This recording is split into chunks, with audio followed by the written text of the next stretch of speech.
ইসলামের ইতিহাস শুধু বিজয়ের গল্প নয়, এটি অসংখ্য ত্যাগের মহাকাব্য। বদরের তপ্ত বালুচরে যখন সত্য আর মিথ্যার প্রথম লড়াইয়ে শুরু মক্কার কুরাইশরা যখন বন্যাবৃত হয়ে ধেয়ে আসছিল,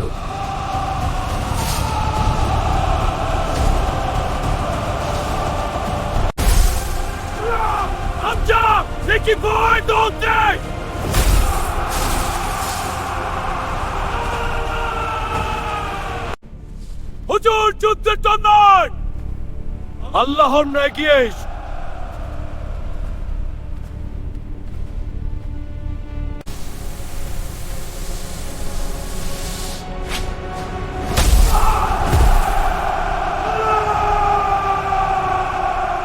কিন্তু এই বিজয় কুরাইশদের বুকে প্রতিহিংসার আগুন জ্বালিয়ে দিয়েছিল, বিশেষ করে হিন্দু বিনতে উতবাহ, যে তার বাবার মৃত্যুর প্রতিশোধ নিতে হন্যে হয়ে খুঁজছিল এক অশুভ সুযোগ। বদরের মতানেদা হল অপ্রতিটি দোগে শোকের মাতম। এই শোকই ধীরে ধীরে তাদের বুকে প্রতিহিংসার আগুন জ্বালিয়ে দিচ্ছিল। তাদের বেয়া ধমরবত কুরাইশরাই দুপয়াদের দানবার বিরোধের হারিয়ে স্তম্ভ। এই শোকই ধীরে ধীরে তাদের বুকে প্রতিহিংসার আগুন জ্বালিয়ে দিচ্ছিল। ঠিক 1 বছর পর কুরাইশবার এসেছে 3 গুণ বেশি ছিল। তাদের লক্ষ্য একটাই, বদর যুদ্ধের অপমানের বদলা নেওয়া এবং হামজাকে থামানো।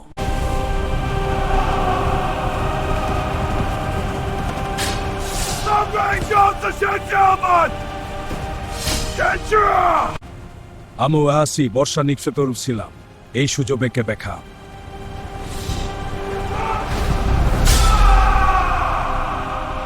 সেই বিষাক্ত বস্তু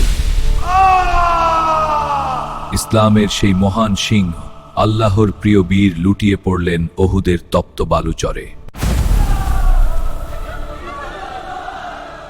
হামজা হলো শহীদদের সর্দার। হামজারা নেই, কিন্তু তার বীরত্ব রয়ে গেছে মুসলিম উম্মাকে সাহস জুগিয়ে যাবে।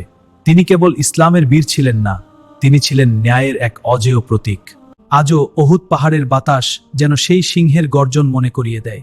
হযরত হামজারাই আমছম বলেই পরাজয় নয়, বরং তা হলো পরাজনে জান্নাতের সর্বোচ্চ মাকাম দান করুন। সিংহৃদয় হামজা রায়ের এই মহাকাব্য আমাদের হৃদয়ে চিরকাল অমর হয়ে থাকবে। ইসলামের এমন সব বীরদের গল্প জানতে আমাদের সাথেই থাকুন। আল্লাহ হাফেজ।